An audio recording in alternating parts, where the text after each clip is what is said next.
our first podcast. Is it like a nickname where you can't give yourself I think so. I think so. Nah. All right. So welcome. This is Bad Movies and Beer, a podcast. I'm Nolan. A podcast is going to be the tagline. Bad Movies and Beer, a podcast. Yeah. All right. I mean, you're listening to us right now, so you assumed and knew this. Yeah. But, You did not accidentally...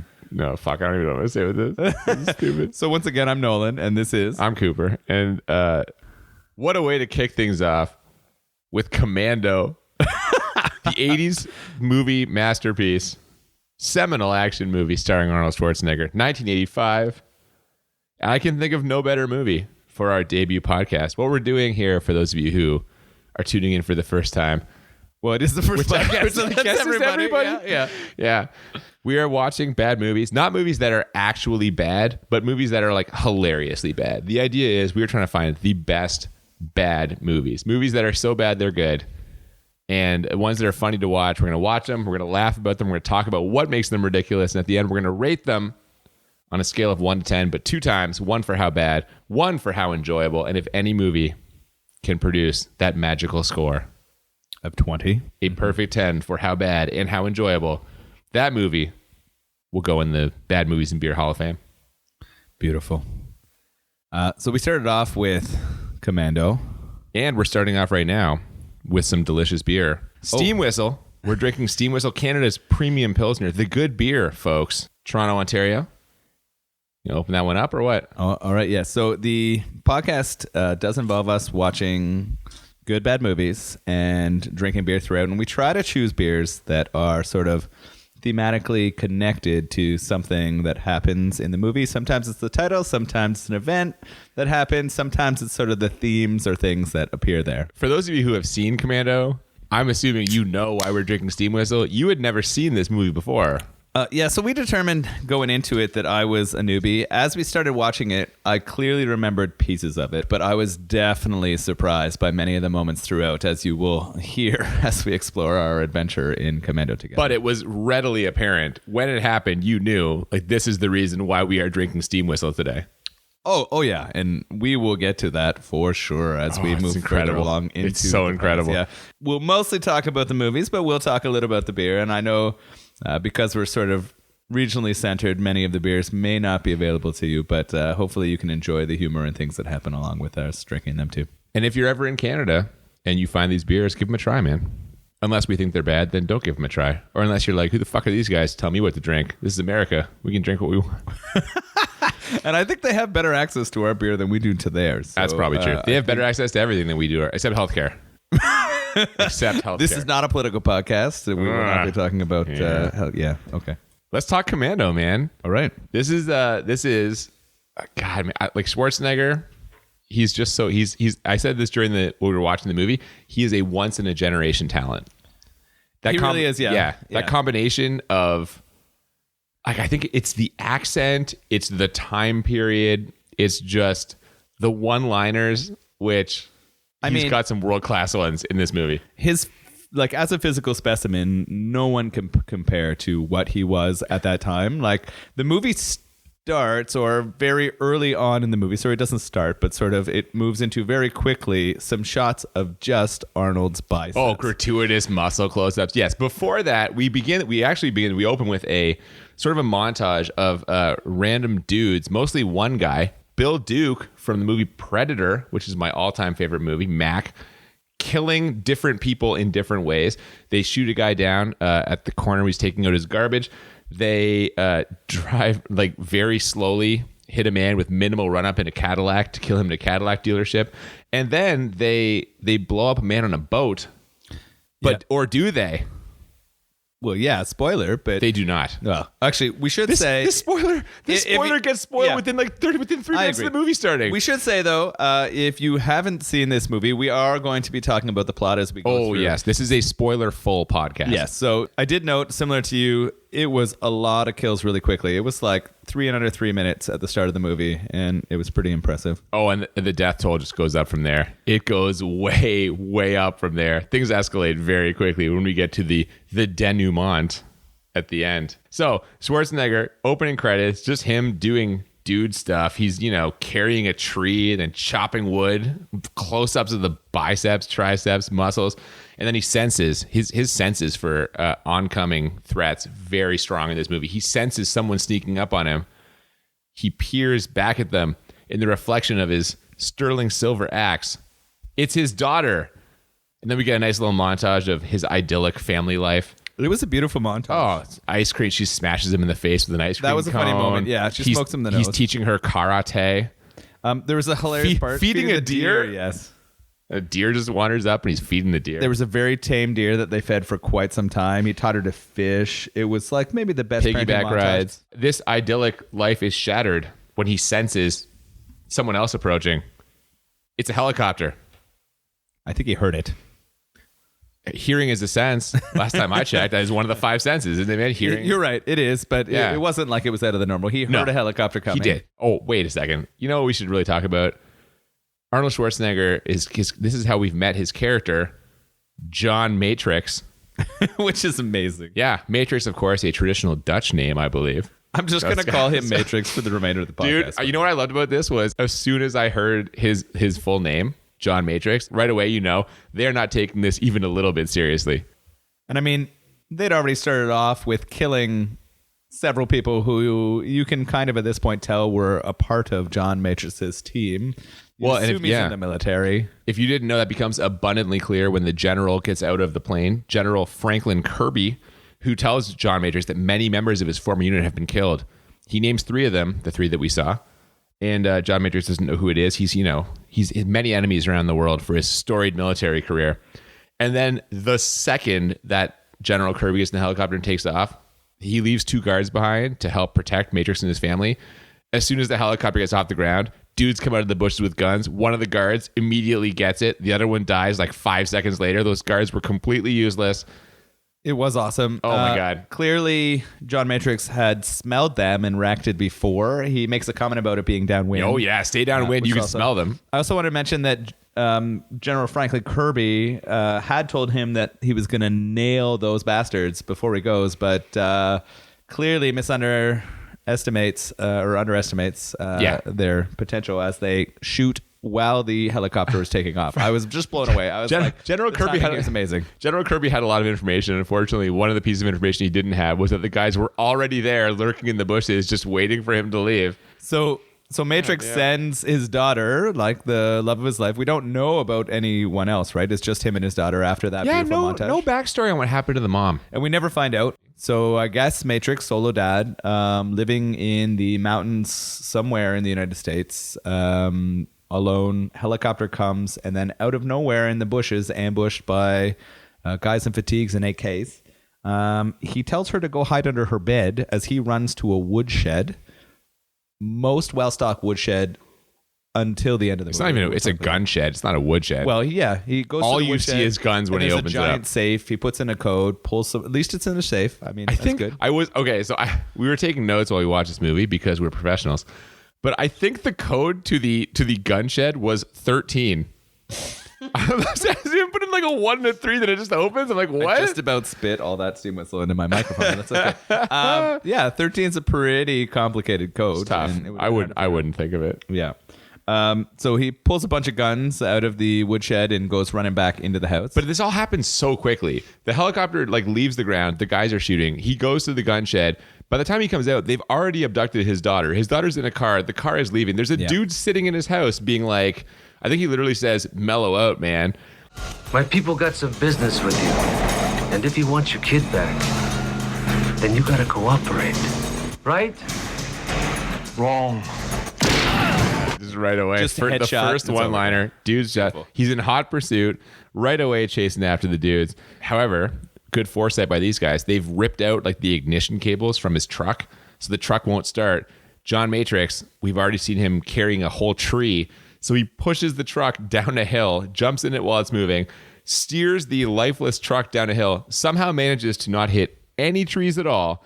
There's also about 5 times where you can tell by the angle of the truck, it clearly should have tipped over, but because of editing, it just doesn't. You see the same shot a few times of he ends up crashing the truck. He does not actually manage to smash into them, but they get out and abduct him. And what he finds out is that one of the men of his that was presumed dead, Bennett, is alive.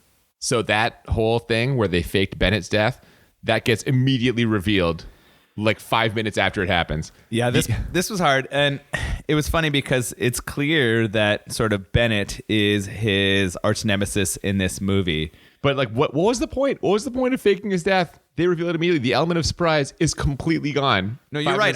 It is baffling. There's no point. They wanted to pretend he was dead. If it had only been 2 of the guys that had died and not 3, would they have been like, oh, 2 guys, no big deal. 3 makes a pattern. Oh, if Bo Bennett died, well, now we've got to let John Matrix know. It was pretty ridiculous for sure. And I don't know if it was necessary. If they had revealed him maybe closer to the end of the movie rather than you'd think that would have been a much like as a smarter twist plan. instead of just who the fuck is this guy? Oh, it's the guy who got blown up in that boat. I guess he didn't really get blown up. What a reveal. Anyway, they the former president of a fictitious country called Valverde, which I believe translates to the Green Veil. Maybe? I don't know. Yeah, I don't know. I guess I see what you're doing here. It's clearly supposed to be a like Central or South American country. And he's white. It's a white guy. Well, yeah. Like I started calling him Fake Tan Dan because Dan Hedaya. Yeah. Shout out. Oh, we should probably make sure he's actually white and not like some version of Latino. Ooh, maybe, yeah. But I'll look into it. It did seem for sure in this movie that they were using a lot of heavy stereotypes of Hispanic people. Oh, at least 80% of those Hispanic dudes were actually white guys wearing like very light brown face. And horrible fake mustaches. Like the entire time. And maybe we'll get more to that as we get closer to the end when they reach that country because it becomes so absurd. Big time. He is, I'm 99% sure, white also. Okay. I've done a light Google and I believe he is not, at the very least, like not Latino. So why does he make this appearance? He is the former president of Valverde, and his government was overthrown partly thanks to John Matrix's Special Forces unit, and he now wants to go back into power. So he is going to send John Matrix over to Valverde to murder the new president so he can regain the presidency, because the new president will trust John Matrix because John Matrix was the hero of that revolution. So they are sending him in there. Before he leaves for that plane, all right. There's a pretty important moment though. They drive him to the airport and Bennett, the like arch villain, the person who's against him here, like sort of kicks him out of the car. What does he say to Bennett? Oh yeah, this is I didn't realize it was a thing because everyone thinks of this line as being from the Terminator franchise.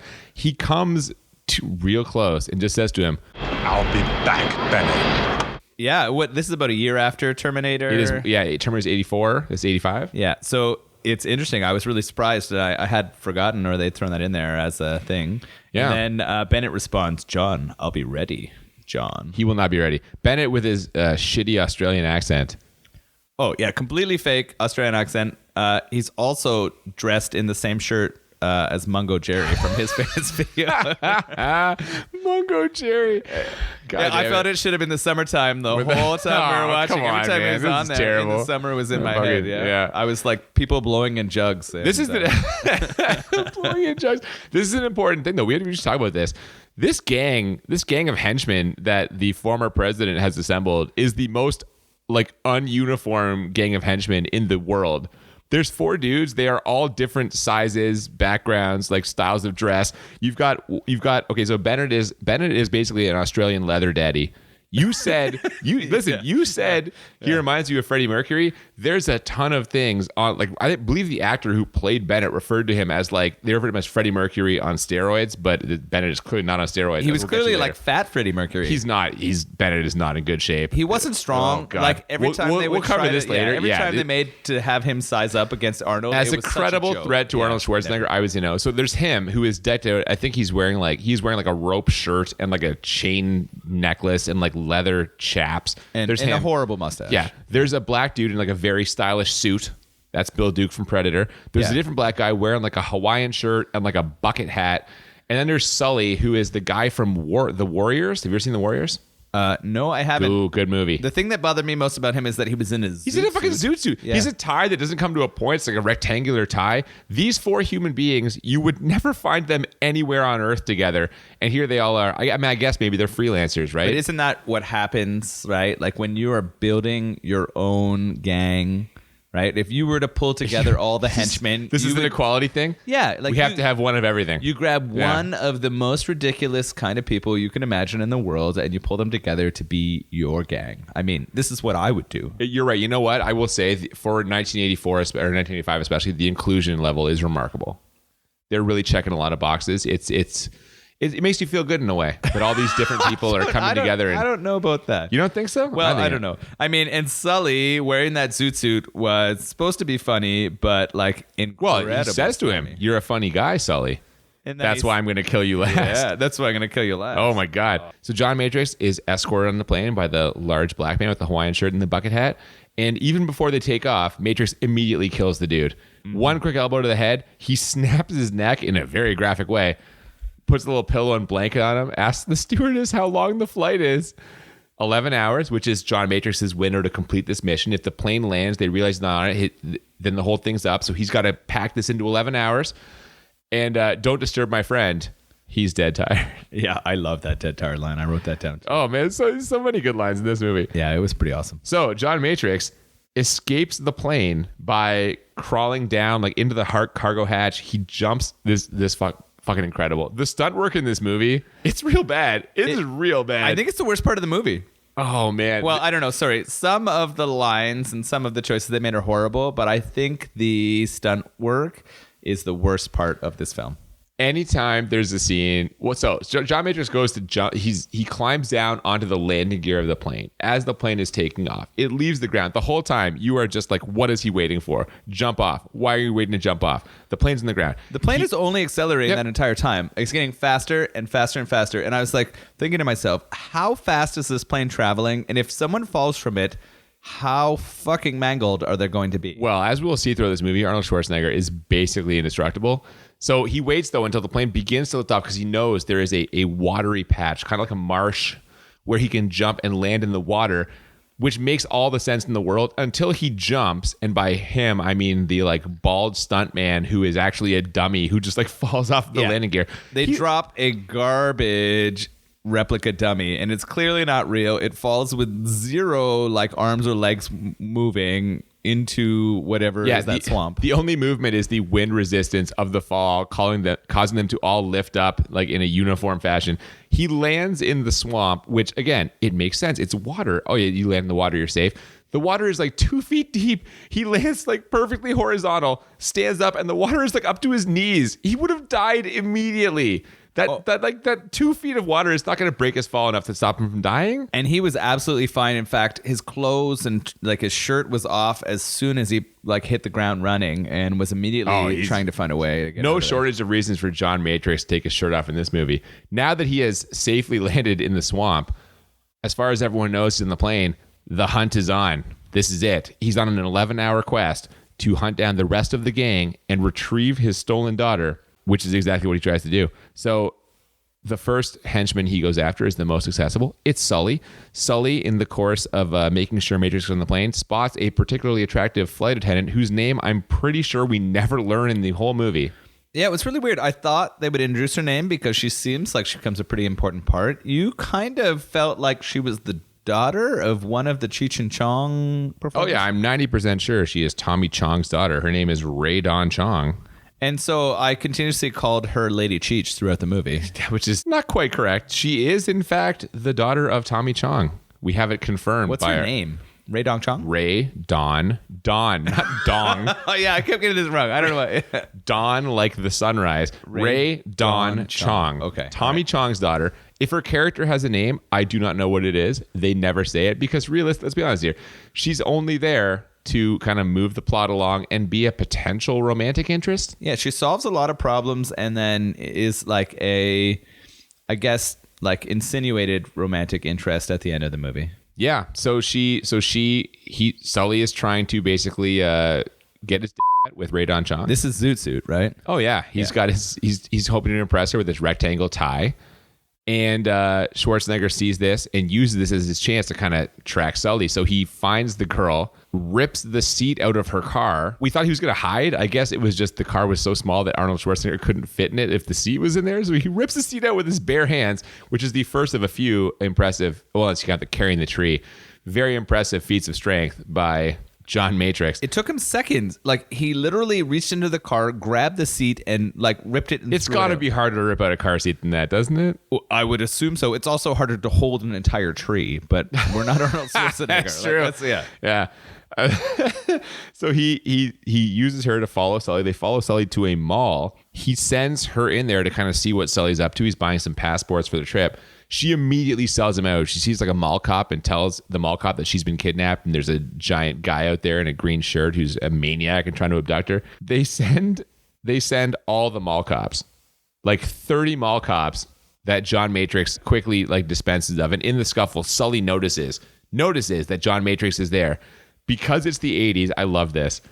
Like he's like, give me a quarter. He needs a quarter to run to a payphone to call someone to let them know it from Matrix Lady isn't Cheech, on the plane. He has to run to a payphone. What a sign of the times. Just incredible. He runs to the payphone. He gets a quarter, runs to the payphone. But before he can make the phone call, John Matrix, who is just swatting mall cops out of the way. Yeah, he punches two with one punch, which was amazing. Oh yeah, he punches one whose head like hits the other one and knocks them both out. He runs to the phone booth. And in another feat of strength, John Matrix is really like Hercules in this movie, I'm realizing, with all the constant feats of strength. He picks up the entire phone booth, just rips it out of the wall, flips it over so Sully can't make his phone call. Sully runs away. Matrix is still just like, what, 30, 35 mall cops? How many mall cops does John Matrix put down in this movie? It's a giant swarm of mall cops. He's just like knocking them down right, left, and center. Sully has a gun, shoots it once at him and misses, and then doesn't shoot him while he's trying to like tear up this phone booth. Right. This actually makes sense to me though, because there's only one man that can kill the Valverde president, John. You can't kill John Matrix because no one else on Earth can do this job. But you made this argument, and the rest of the time that Sully's there, though, he's shooting and trying to kill John Matrix, right? Oh yeah, well that's the argument for why he doesn't kill him in the phone booth. Why he shoots at him when they're in the car chase they're about to be in makes no sense at all. Yeah, like I'm not here trying to defend the writing of this movie. I'm just saying, logically, it makes sense. You shouldn't shoot John Matrix because he's the only guy. Yeah, you feel like he's in trouble. But I mean, I guess ripping the phone booth, the entire thing out of the wall, and throwing Sully while in it to the ground does stop the call from happening. So John's okay, right? Like the people don't know he's coming.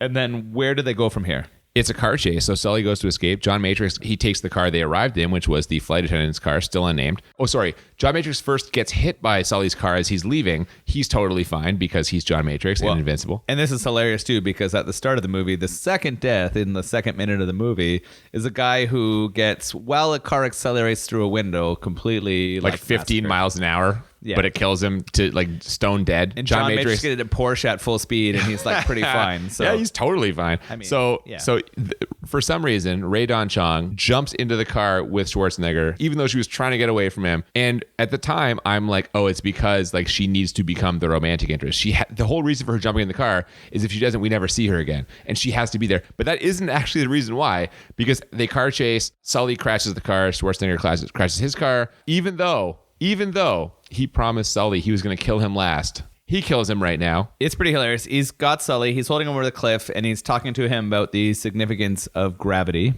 He also says that you can see I'm holding him with my bad arm, my left arm. Just dangling him over a cliff with one arm. Remember, Sally, when I promised to kill you last? That's right, Major. You did. I lied. Calls him on it, and he's just like, I lied. Drops him to his death. Yeah, why not? Beautiful. I lied. The also hilarious part in this moment is when Lady Cheech is in the car and she says, "Are you going to tell me what's going on?" No. And it's amazing. Well, like he just drops the no, and that is the power of Arnold, right? Like all you need is that one word answer, and for some reason it's funny.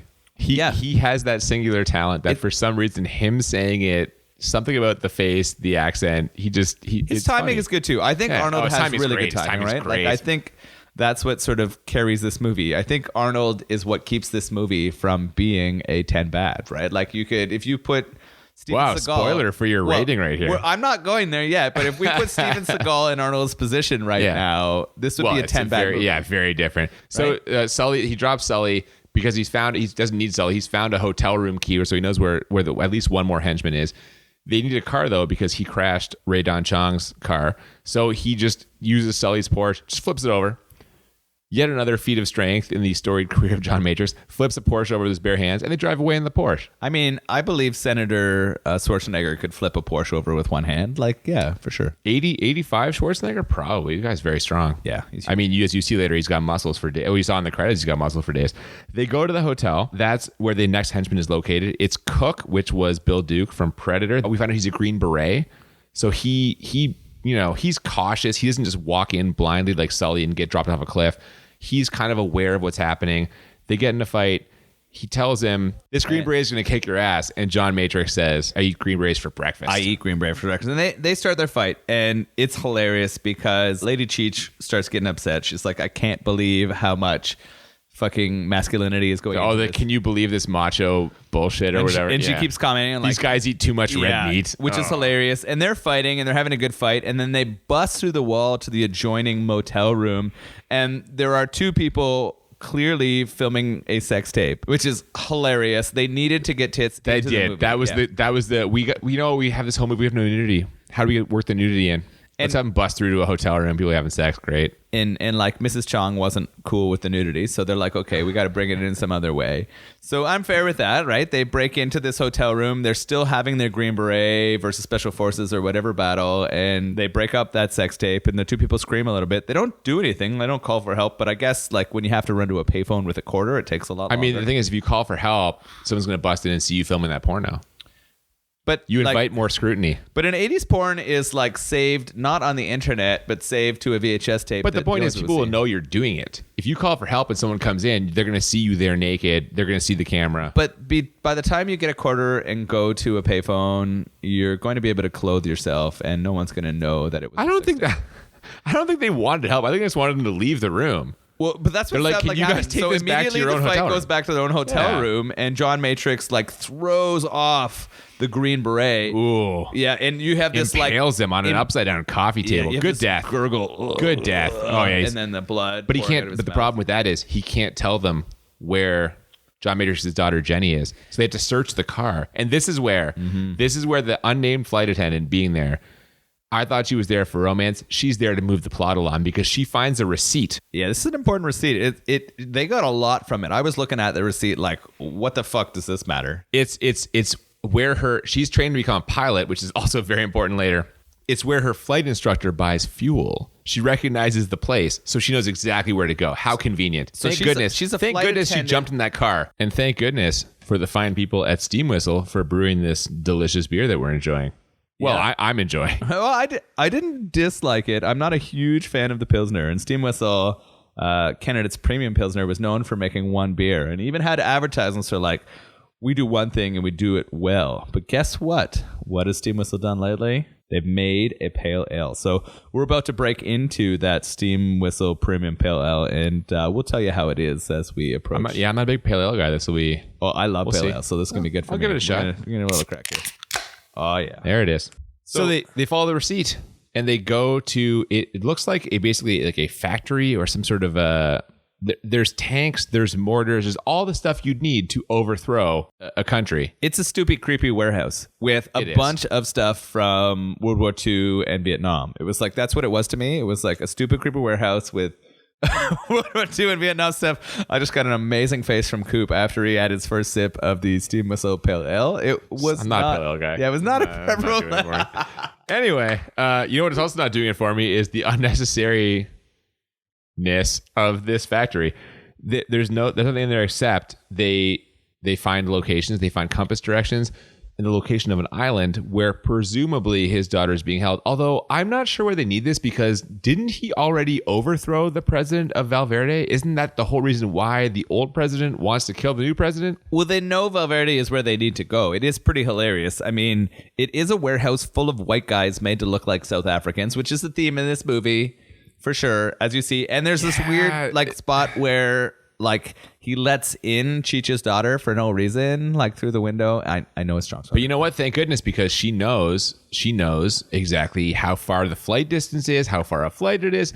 Again, it's so good that she's there. It's so important. And then they transition to one of my favorite parts of the movie is where... Well, they go shopping. Yeah. Before we can go, we got to go steal a bunch of stuff. Matrix somehow gets control of a bulldozer and runs it through the front of a military surplus store. Store, and it is amazing. Well, this is the part that makes no sense to me because, okay, you're going to break into a surplus store and steal a bunch of guns and stuff, okay? Why do you bulldoze an entire wall? Just break a window. There's all these windows there. Break a window. Because you know what happens next is the cops come and they arrest John Matrix. Because probably they're attracted by the giant sound of a bulldozer smashing through a wall when you could have just broken a window. But John Matrix doesn't break in through doors. He breaks down walls. That's who he is. Like, come on. This is what he does. He gets a whole bunch of gear that they're going to take care of him with them. And then he gets swarmed by the police and arrested and put in a police van. So they're hauling him off to jail, presumably. But then our still unnamed flight attendant, she's been in like 20 minutes of this movie at this point. We have no idea who she is. She pulls up beside the cops, tries to like sexually arouse them to stop the van. It doesn't work. These guys are pros. No, hold on. It works a little. She doesn't try to sexually arouse them. She just tries to get their attention, and it works. And they say, I think she's got something for us. Yeah. How is that not registering with you as sexual arousal? It is. Well, I don't know about arousal. He certainly got their attention. You said they didn't get their attention, and she did. Well, they didn't stop the van. They keep driving. She parks the car. She stands up and has one of those like 4 fucking cartridge rocket launchers. It's a square of rockets. She launches one backwards because she has no idea what she's doing, which I actually thought was a nice touch. I'm like, I like that. She wouldn't know how to use it. Of course she wouldn't. Yeah. She would have blown herself up trying to use one of those in reality. Instead, she blows up a bus stop about 20 meters behind her. She turns it around. I fucking love this. The police... every movie has this thing where like characters are like about to die and they see it happen like what is that? Whoa, what's she doing? Whoa. And I was like, guys, fucking steer the van 3 feet to the left. You'll be fine. They just keep driving in a perfectly straight line, being like, she's got a bazooka, but in no way try to alter course. It's normal to panic when somebody's holding a 4-shot rocket launcher at you. Like, I think that's what I would have done too. I would have driven I would that run the fuck van. away. I would have driven it straight ahead so she had a perfect shot so that it could fire out, hit the perfect back right corner so it didn't blow up my new friend John Matrix. I was going to say, we should talk about this. Van. Yeah. Are you comfortable launching a fucking rocket at a van carrying the guy that you're trying to rescue? Isn't that going to blow up the van? I mean, I'm super accurate with a rocket, so it'd be no problem. I think I could do that without even thinking. But I would be worried about it, yes. This sarcasm brought to you by Steam Whistle. Come on, Steam Whistle Pale Ale, which is all right, actually, as far as... I think I was enjoying the Pilsner more. No, man, why are you launching a rocket at this? I get it. Your sex pot trick didn't work. You tried to lure them in with like a smile and a wink. It saved John Matrix. It worked. The plot only continues. Because she managed to hit a moving target in the perfect area where it wouldn't blow up the van. Back from right like tire. Flipped it. God, the 2 guys in the front somehow get knocked out. John Matrix is perfectly fine because completely plausible. Yeah, it's John Matrix. It's yet another of his incredible feats of strength. He's back on the hunt.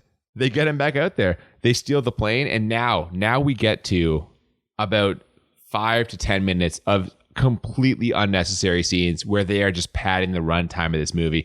You asked me this, I was going to mention this again. This is my pet theory. You know how I feel about this. I know how you feel. When you can identify unnecessary scenes, it's all about hitting that 90-minute runtime. 90 minutes is the bare cutoff for like, you have to be within spitting distance for it to even be considered a movie. Otherwise, you don't feel like you get your money's worth. It's bullshit. This should have been on TV. Why is this? Why am I paying to see this? If you can't get close to 90 minutes, it's not a movie. So movies fucking pad this shit. They put in unnecessary stuff that means nothing to try to get close that night. This movie, 90 on the dot. Dead even 90 minutes. These scenes were unnecessary. Completely. We get a scene where the general is investigating the surplus store robbery. The whole point of the scene is just for him to be like, John Matrix is a badass. Call the Federal Building. Have them monitor every police, aviation, and marine channel in the area. What are you expecting? World War III. We get it. John Matrix is tough. We get a scene. It's young Bill Paxton. Oh, yeah. They've stolen the plane. They're flying the plane. Bill Paxton finds them on radar and is telling them to leave the area. They'll be shot down. So Arnold Schwarzenegger tells our unnamed flight attendant to bring them down to like the level, because if they fly close enough to the waves will mask their like signature. I don't know if that's true. Lady Cheech does this beautifully. Like, she brings it right down, right near those waves, and they can't get her. Yeah. It's beautiful. But this scene means nothing because in 5 minutes they completely ignore it. It's not even a thing. We also get Bennett recapping to the president exactly how John Matrix is, why he's mad at them, how he's going to come for them afterwards. No matter how this ends, they'll come for his daughter. It's bullshit. This whole section is completely unnecessary. Yeah. It's just padding. Get it out of there. There's no need for it. It was beautiful. I mean, by beautiful, I mean Bennett had his perfect like fat Freddie Mercury moment where he was acting like Mungo Jerry and blowing into a jug and just loving that. It was You're so into this Mungo Jerry thing. No, so they land the seaplane. They've evaded radar, which is never mentioned again, so I don't even know why you bothered. They land the seaplane. Arnold Schwarzenegger, in an extremely skimpy Speedo, rows himself to the island in an inflatable raft. This was amazing. Gratuitous muscle I loved shot. it. He once they land that seaplane, of course he takes all of his clothes off, so he is just wearing a Speedo. And there is like this whole long shot of him Rowing, his back muscles just tensing. Well, even before rowing, he like gets all the stuff into the boat, and then he says, "Oh, fucking hell is gonna break loose," and he starts like rowing there with his rippling back, and just rowing to the island. But meanwhile, while this has happened, they guys are there. The plane has landed. And they're looking for John Matrix, but instead they see the henchman getting taken out in a body bag, and the jig is up. They know John Matrix is either not on that plane or he's escaped. So the henchmen go to get word to El Presidente. This is happening. You got a problem. But it's awesome. We get that sort of gear up montage once he hits land. Like after he my rows God. there, Yes. this beautiful gear up montage. Belts clicking together, guns going into holsters, grenades being attached to vests. Shotgun shells into that. Oh, it's just your classic gear up montage. You And also then- get the baseball black on the face and all over his body, right? You Yeah, get man, of course. It's beautiful. It's and beautiful. Now we get into the real death count because he just starts murdering dudes. Well, before they get there is a quick shot of, the ultimate villain Chud Bennett as he's like looking there and trying to act out. He comes to. Well, he looks for Jenny. He goes to find Jenny. Jenny has escaped from the room, by the way, with the help of a doorknob that she pried off. She has somehow managed to escape the room. She's resourceful like her father. Oh, 100%. So they go. He's just murdering guys. It's the stereotypical every 80s movie trope where it's just the bad guys are shooting thousands of bullets. John Matrix is not getting hit even a little bit. Everything he does kills at least one bad guy, usually two. He's mowing down a whole field of bad guys. He's approaching at this point. Yeah, so he's approaching. We should say he's approaching the complex where Jenny was being held, Yep. and where sort of the president and where Bennett are, where it's all going to climax. And there's some hilarious parts where I was going to say the stunt work. Oh, it is so The good. stunt work in this movie. It's good. It's terrible. Yeah, well, that's what I mean by. Oh good, my God. There are scenes in this where guys are. The guy who fell off the guard tower, Jesus Christ. This guard tower, John Matrix takes one shot up into it. For some reason, the guard's shirt seems to like fly off his It body. explodes off his body. Yeah, and he just He falls goes over the railing. The launching railing off of breaks. It. Yeah. It's a beautiful fall. You clearly see the dummy, which is not a real when person. when he starts fall. exploding stuff, Yeah. there are dummies that you can literally see being propped up by things. They're standing there motionless, and you can see a stick behind them, like in the back, holding up where the explosions are happening. I think that might have been the worst part of the special effects was the fact that anytime there was actually a dangerous scene, put in a very clearly fake person that had no movement and was never going to be harmed. It's full of that. There's so many of those. And then they would put like the occasional person in the forefront who would like make a hilarious jump out of the way and do something ridiculous as they're going. Yeah, just a gymnastics routine is terrible. So he keeps killing dudes, but a grenade actually, no one shoots him, but someone throws a grenade. It launches him through the air. He's got a couple cuts. He's a little bit dinged up. So because he's a little dinged up, he goes and he hides in the garden shed. And this was, I think, we're recording. You've never seen this movie before, we don't think. Well, I've seen pieces, but I had never seen this part of the movie. We're recording your reaction to the garden shed scene. And in the garden shed scene, he looks around, he finds all the things in the garden shed, and he just starts killing dudes. So in the span of about 15 seconds, we have the following. A pitchfork to a dude's chest. Then he drops down from the roof of the garden shed. He kills two guys by frisbeeing circular saw blades, one of which like scalps a dude. Then he axes some guy in the dick and balls. And then another guy, he takes a machete and just chops the guy's arm off. This is within like 15 seconds. Your reaction to this is incredible. It's my favorite part of the movie. We're gonna play it right now. Listen to his reaction to this. Oh yes, a pitchfork in the He's scalping guys with fucking. He's frisbeeing chainsaw. Oh, that was to the. The garden shed's my favorite. Oh my god. Yeah. Fucking incredible. Like and I don't blame you for feeling that way because this is like rapid fire kills. We're in the multiple hundreds of people dead now. Oh god, easily. John Matrix. We might be knocking on the door of like quadruple digits. And he's about to have sort of his battle with Fake Tan Dan, El Presidente. Yeah, he finds him and they're just shooting at each other. At one point, John Matrix is using some like regular flower pots as cover. He's lying face down on the ground behind flower pots that are like a foot tall. They're like clay flower pots. They would provide no good cover at all. Doesn't matter. El Presidente can't hit him. Of course not. Matrix is like firing back at him with an AK, but eventually he gets the kill shot with a shotgun, hits El Presidente about 4 times in the chest, and I love this. He just staggers back. It's the longest, most drawn out. He takes about 17 steps back just to break through a window and fall to his death. It was perfect. It was the perfect 80s death scene where one person with a clearly superior weapon fighting against someone with a weaker weapon gets shot in the chest multiple times and then runs after he should have been dead. He was moving very fast. He basically ran backwards, crashes through a window, and then does about 7 flips before he hits the ground 2 stories below. It's amazing. But he's done. And that means there's only one man left. Yeah, who? It's Bennett. Yeah, the ultimate villain, Bennett.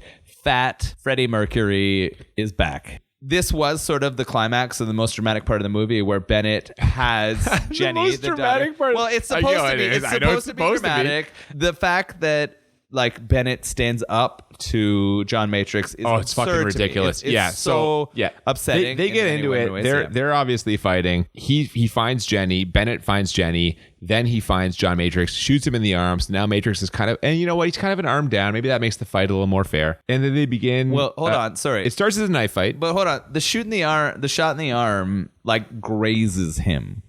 For a man who has had thousands of shots at him, this like it's the first time he's been shot all movie. Okay, well, he had 1,000 fucking guys shooting at him. This is the first time he's been shot. So we don't know how he's going to react. He's human. However, he urges Bennett to quote throw away that chicken shit gun. The facial expressions when he's going through the gamut of emotions. Oh my god! Should I get rid of this gun? It was ridiculous. He has a lot of emotions when he's getting taunted by it's incredible. John Matrix. It's really rough. Oh my god! It's unbelievable. I cannot think of a way to describe it in words. I don't know if it's good acting or bad acting. It's uncomfortable acting. It makes me uncomfortable. I was not good with it. I don't think Bennett's clearly working through some stuff. So he gets rid of the gun. It becomes a knife fight, which then eventually becomes a fist fight. And to your point, how is Bennett, who is physically, let's say, unimpressive, how is he able to hold his own here in this fight? He looks less strong than Mungo Jerry. Like, if I were to say, I would rather. I'm sorry. For those of you who don't know, this is like the 14th Mungo Jerry. We're way over Mungo Jerry references.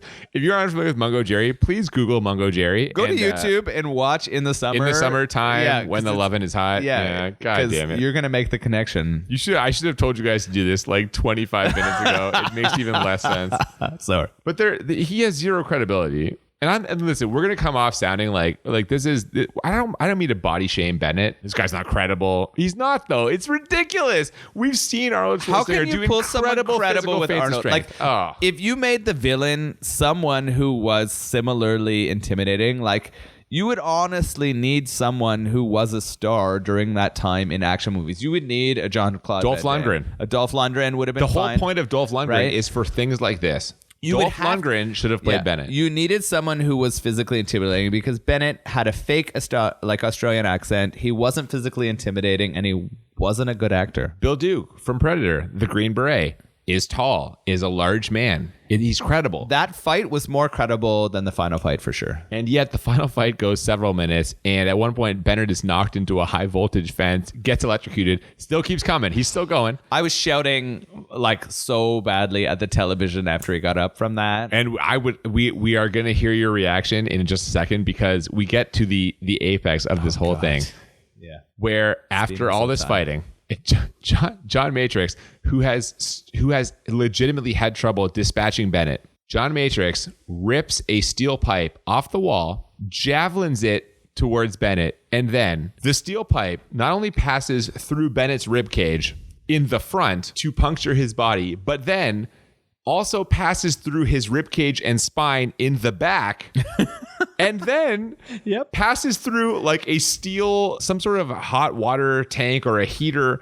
It punctures the steel. So the steel, Arnold Schwarzenegger, who minutes ago could barely fist fight a guy with a beer gut and skinny arms, javelins a steel pipe through a dude's ribcage twice and a thing to where it has lodged inside him and steam is billowing out the front of the pipe. Let's hear your reaction to this, because it is fucking incredible. Where did the Uzi come from? Shoot you between the eyes. Then shoot you between the balls.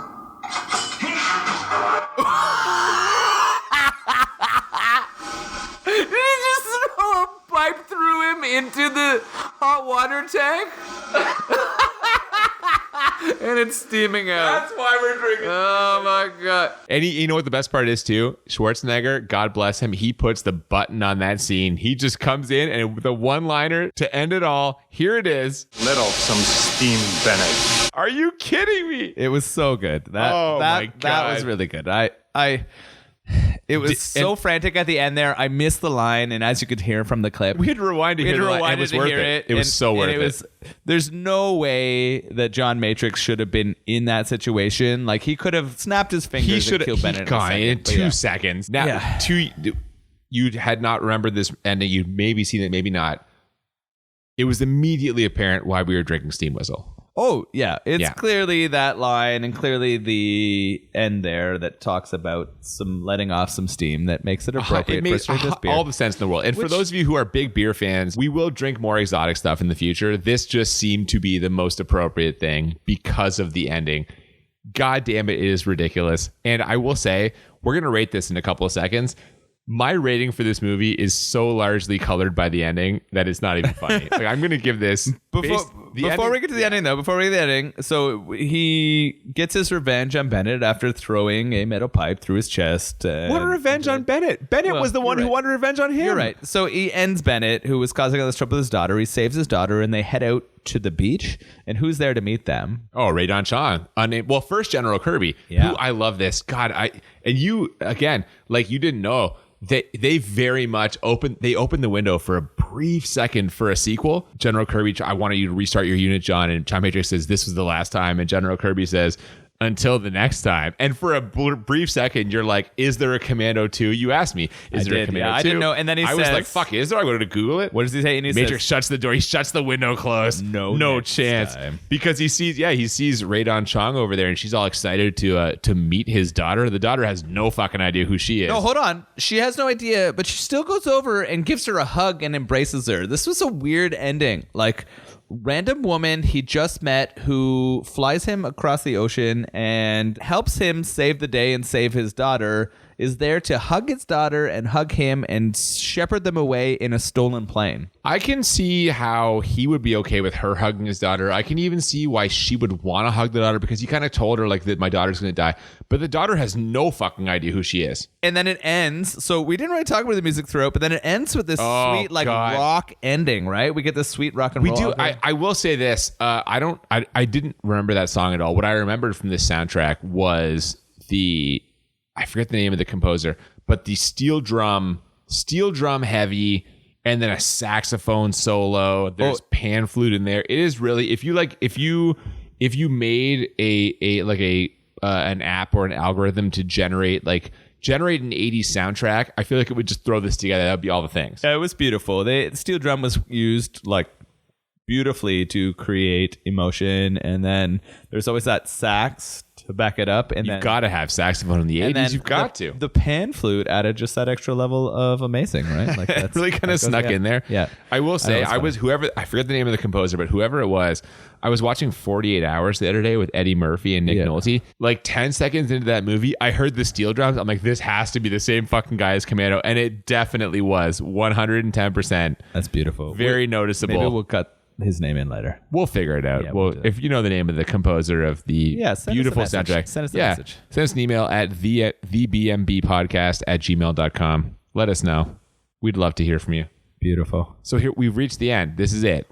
John Matrix has sailed off into the sunset. What a time. It's just an incredible fucking collection of 80s movie stereotypes, tropes. It's all in there. And this is why I'm like, this is a great first movie for us to do, because it just encapsulates everything that this podcast is supposed to be about.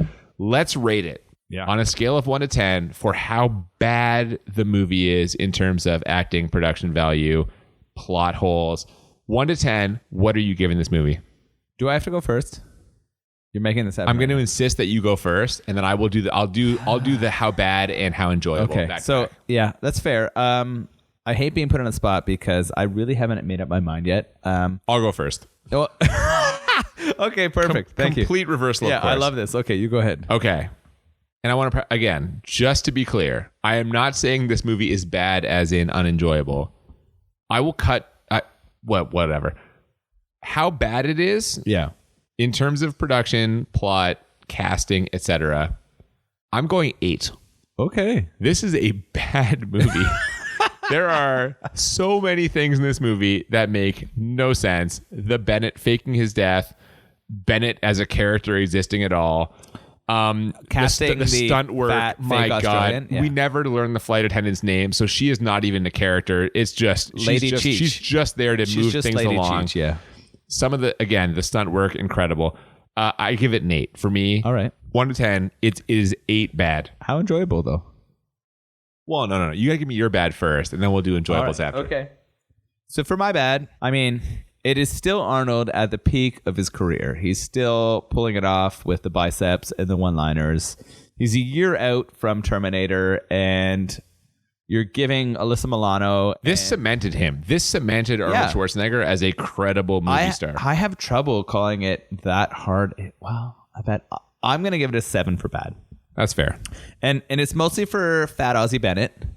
And for the... But that's why... Oh, sorry, you're saying that's why it got as high as... Yeah, that's why it got as high as it did. And I also think that the stunt work was horrendous. It had actually quite enjoyable pyrotechnics.